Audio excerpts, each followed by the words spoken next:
Hello everyone, welcome back to my mini blog.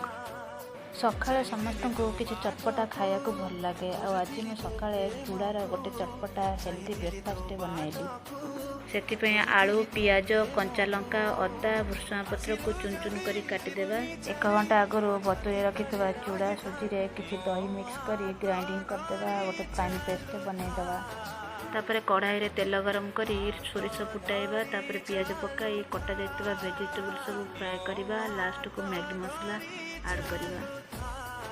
Vegetable fry साला परे ताको ठंडा करी बैटर रे भल की मिक्स करिबा। तापर तावा गरम करिबा। एपरि चटपटा हेल्दी टेस्टी चूड़ा चकुली ब्रेकफास्ट बनैबा।